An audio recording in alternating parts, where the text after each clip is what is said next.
Gold, trusted gold buyers. మీరు తాకట్టు పెట్టిన బంగారాన్ని విడిపించి ఈ రోజు ఉన్న మార్కెట్ ధరకు కొనబడను.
రే జేమ్స్, తన పేరు అమ్ము అని నీకెలా తెలుసు?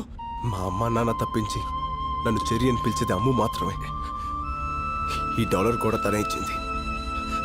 అంటే అంటే నువ్వు సూర్యనారాయణ గారి కొడుకువా?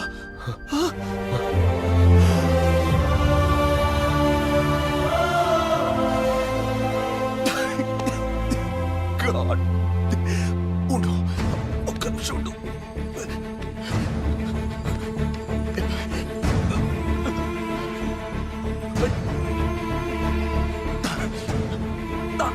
హలో నాన్న, రాజ్ ఎవరో కాదు, సూర్యనారాయణ గారి కొడుకు నాన్న.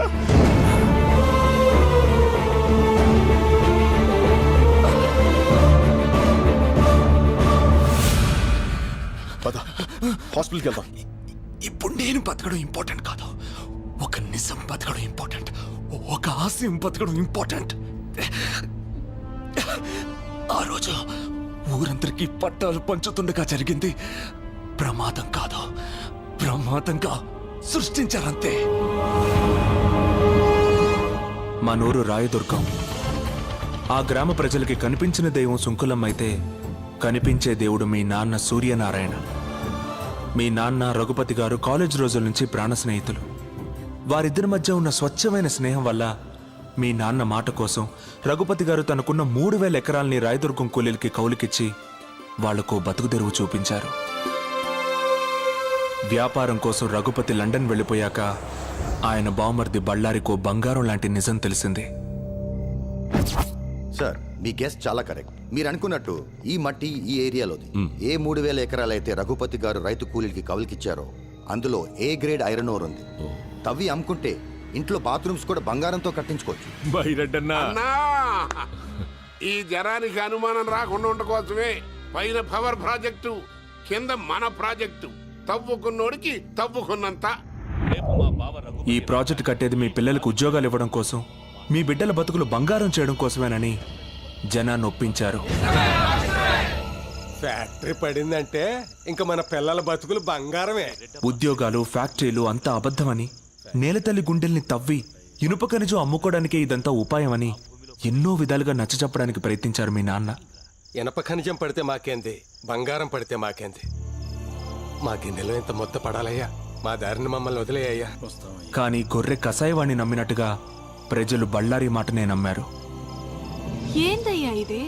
వాళ్ళకి లేని బాధ నీకెందుకు చెప్పు? వాళ్ళు పసిబిడ్డల్లాంటి వాళ్లే, మనమే మార్చుకోవాలి. రఘుపతి లండన్ నుంచి రాగానే ఈ విషయం గురించి మాట్లాడతా. వాడు నా మాట కాదంటావు. ఎక్కడే నిజాన్ని శంకుస్థాపనకొస్తున్న రఘుపతికి చెప్పేస్తాడోనని రాత్రికి రాత్రే మీ నాన్నని ఎత్తుకెళ్లారు. రఘుపతి ఊరు వదిలి వెళ్లే వరకు నోరు విప్పితే నిన్ను మీ అమ్మని చంపుతానని బెదిరించారు. ఆ తర్వాత రోజు రఘుపతి గారు లండన్ నుంచి వచ్చారు. ఊరందరి కళ్ళు రఘుపతి గారి కోసం చూస్తుంటే ఆయన కళ్ళు మాత్రం మీ నాన్న కోసం వెతికాయి. సూర్యనారాయణ వేస్తాడనుకున్నాను. ఏడి బళ్ళారివాడు పేదోళ్ళకి మేలు జరిగితే మొక్కు తీర్చుకుంటానని శ్రీశైలం వెళ్ళాడు. ఓహో, ఏదైనా ఒకరోజు తెల్లవారుజామున సూర్యుడన్నా ఆలస్యంగా వస్తాడేమో కానీ నేనొచ్చానని తెలిస్తే సూర్యనారాయణ ఆలస్యంగా రాడే అని అనుమానించాడు. ఆ అనుమానంతోనే ఇంటికెళ్ళాడు. మీ అమ్మ పెట్టిన కన్నీళ్లతో జరిగింది తెలుసుకున్నాడు.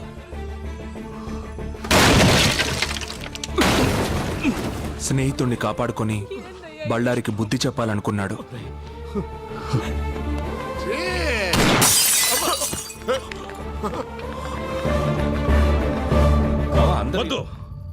పొండి, ఊరొదిలి వెళ్ళిపోండి. బళ్ళారి అవమానంతో ఊరిని వదిలాడు కానీ బావ ఆస్తిని వదులుకోలేకపోయాడు. మన ఊళ్ళో ఈ రోజు నుంచి కౌలుదారులుండరు, పట్టాదారులే ఉంటారు. వచ్చే పౌర్ణమి రోజు నా కూతురు చైత్ర పుట్టినరోజు. ఆ రోజు సుంకులమ్మ సాక్షిగా నా కూతురి చేతుల మీదుగా మీకు పట్టాలిచ్చి మిమ్మల్ని శాశ్వతంగా రైతుల్ని చేస్తాను. మీరు అనుకున్నట్టుగా ఆ కుటుంబానికి ప్రమాదం తలపెడితే యావదాస్తి ట్రస్టుకు పోతుంది తప్ప మీకు దక్కదు. ఏ క్లాస్ గానే ఏదో ఒక బొక్క ఉంటుంది కదంటయ్యా, కాస్త ఎత్తుకు చూడు. ఒక్క అవకాశం ఉంది. రఘుపతి గారి తదనంతరం ఆస్తి ఆయన కూతురికి వెళ్తుంది. అవును, 18 సంవత్సరాలకి ఆ పిల్లకి మైనార్టీ తీరిపోతుంది. ఆ తర్వాత ఒకే ఒక్క సంతకంతో ఆస్తి అంతా మీ సొంతం అవుతుంది. తెల్లవారితే కూలీలంతా రైతులవుతారు. తెల్లవారింది. ఊరంతా పండగ వాతావరణంలో బయలుదేరారు. కానీ నువ్వు కలువపూలకు వెళ్ళగానే దారుణం జరిగింది.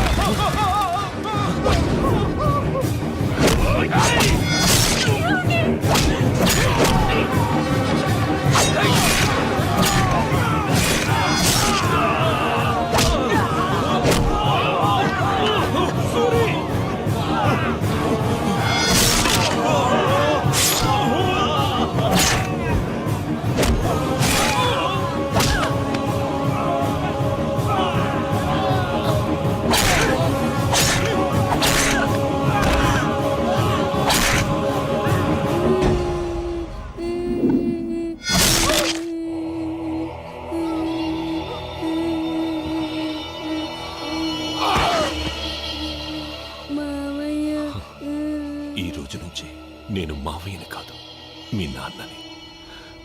ఆస్తి కోసం అమ్ము నక్కును చేర్చుకుని తండ్రయ్యాడు బళ్ళారి.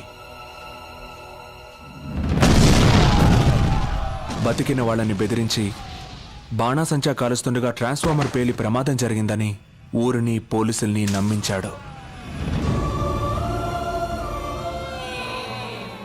నీళ్లతో తడవాల్సిన నేల నెత్తురుతో తడిసింది. మట్టి కోసం పోరాడిన మీ నాన్న మట్టిలోనే కలిసిపోయాడు.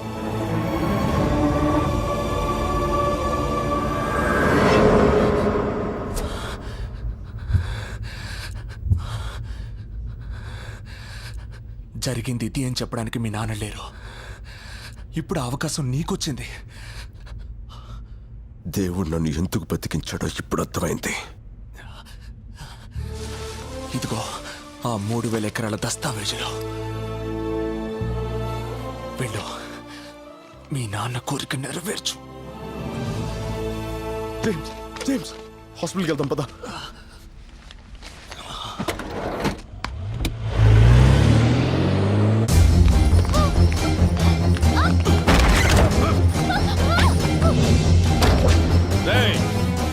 బళ్ళారికి ఫోన్ కొట్టట్రా